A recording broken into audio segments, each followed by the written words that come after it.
Era uma vez uma menina. Uma vez que seu pai rico se casou com uma madrasta malvada, ela se instalou em casa com suas 2 filhas. Eles eram lindos e tinham o rosto branco, mas eram maus e cruéis no coração.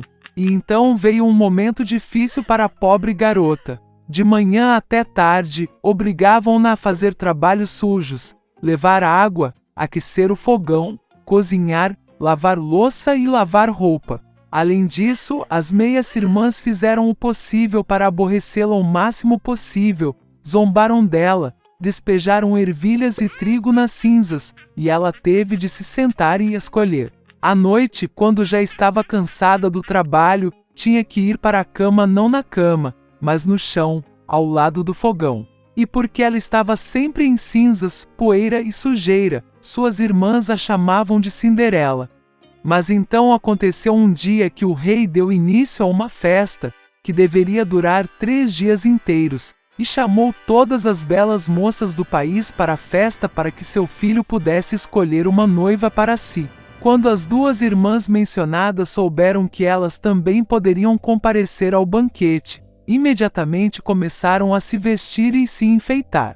Cinderela também queria ir dançar, mas a madrasta não a deixou ir, porque ela não tinha vestido nem sapatos e estava suja. E então a madrasta malvada derramou uma tigela de trigo nas cinzas e disse que se Cinderela coletasse em 2 horas, ela poderia ir com suas irmãs. Cinderela saiu para o jardim e chorou. E então 2 pombas brancas voaram, seguidas por um bando de pássaros diferentes. Eles mergulharam nas cinzas e começaram a bicar. Então escolheram todos os grãos em uma tigela. Em menos de 1 hora, eles terminaram seu trabalho e todos voaram de volta. Cinderela trouxe uma tigela para a madrasta, começou a se alegrar, pensando que ela poderia ir para a festa. Mas sua madrasta não a deixou entrar de qualquer maneira. Ela deu as costas para Cinderela e correu com as 2 filhas para o baile. Quando não havia mais ninguém em casa, Cinderela sentou-se no chão e chorou de tristeza. E então 2 pombas brancas voaram, seguidas por um bando de pássaros diferentes, e eles tiraram seus vestidos e sapatos, brilhantes e todos em ouro. Ela rapidamente colocou o vestido e foi até a noiva. Eles viram suas meio-irmãs e sua madrasta e pensaram que deveria ser alguma princesa estranha. Ela estava tão bonita em seu vestido dourado. Nunca lhes ocorreu que era Cinderela. O príncipe saiu ao seu encontro, pegou sua mão e começaram a dançar. E gostava tanto da Cinderela que não queria dançar com nenhuma outra garota. Ela dançou até a noite e queria voltar para casa, mas o príncipe pediu que ela se despedisse dela. Ele queria saber de quem é essa linda garota e onde ela mora. Mas Cinderela fugiu dele e subiu no pombal. O príncipe mandou destruir o pombal, mas não havia ninguém nele. E em nenhum lugar perto ele poderia encontrar sua bela estranha. Ninguém poderia imaginar que Cinderela foi resgatada por pombos que a levaram para casa. O príncipe ficou chateado e foi para o palácio com a cabeça baixa. E de repente ele viu um sapato, levantou. Era tão pequeno e elegante e todo de ouro puro. O príncipe adivinhou que, quando Cinderela fugiu dele, o sapato de seu pé esquerdo permaneceu em um dos degraus. O príncipe ficou encantado e mandou encontrar a dona deste sapato, e a quem ele serve. Ele se casará com aquela. Os pais voltaram do baile, viram que a Cinderela estava dormindo em sua camisa sobre as cinzas, e uma luz fraca estava acesa perto do fogão. As 2 irmãs foram para seus quartos, na esperança de que amanhã teriam a sorte de calçar o chinelo de ouro. No dia seguinte, o príncipe veio à casa deles e disse que todos que quiserem experimentar os sapatos de sua futura esposa devem sair. 2 irmãs saíram, e a madrasta trancou Cinderela em casa e não a deixou sair. A irmã mais velha experimentou um sapato pequeno. A irmã mais nova experimentou. O sapato é ótimo. O príncipe estava prestes a sair, mas Cinderela saltou pela janela e correu para ele. E ela calçou um sapato, e ele cabia nela. O príncipe olhou-a nos olhos e reconheceu nela a linda jovem com quem dançava. Ele pegou Cinderela, colocou-a em um cavalo e saiu cavalgando para brincar de casamento com ela. E ele ordenou que as irmãs e a madrasta fossem trancadas em sua casa e nunca as deixassem sair de lá. É assim que eles foram punidos por sua malícia e engano. Lemuel Gulliver nasceu na família de um pobre proprietário de terras inglês. O menino era o terceiro de 5 filhos. Aos 14 anos, tornou-se aprendiz de um famoso médico londrino. Em seguida, conseguiu um emprego como cirurgião em um navio. Durante 6 anos Gulliver viajou para diferentes países, observou os costumes dos nativos, e até estudou sua língua. E assim Gulliver partiu em outra viagem no navio Antelope. Mas não teve tempo de passar nem pela metade, pois o navio caiu em uma terrível tempestade.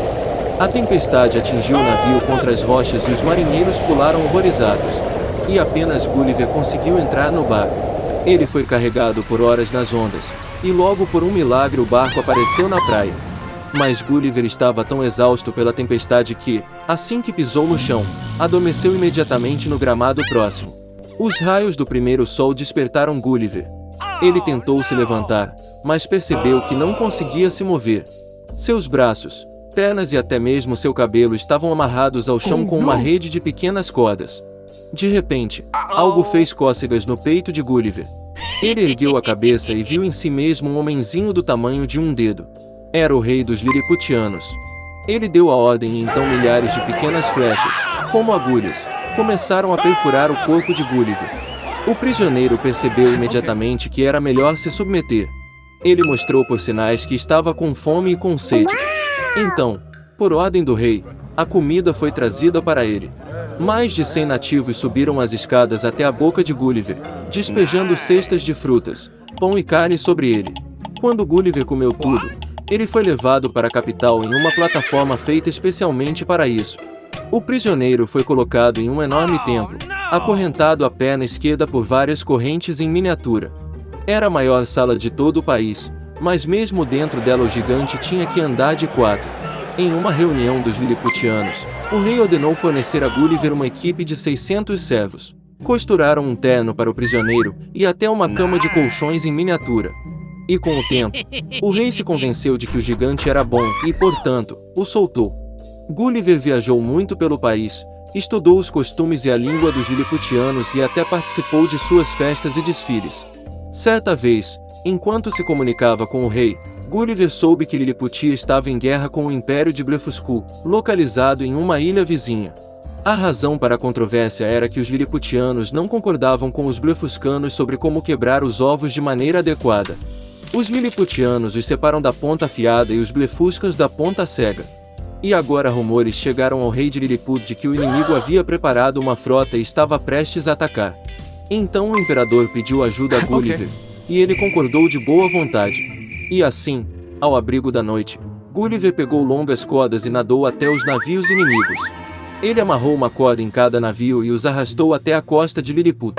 Os guardas, que eram os únicos no navio, pularam no mar e começaram a nadar para longe do gigante. Então Gulliver desarmou completamente os oponentes e recebeu o título mais honroso do reino por isso. Por isso, os cortesãos não gostavam de Gulliver. Eles começaram a tecer intrigas contra ele, e logo o próprio rei acusou o gigante de alta traição. Rumores se espalharam por todo o reino, e Gulliver soube que um conselho secreto decidira executá-lo.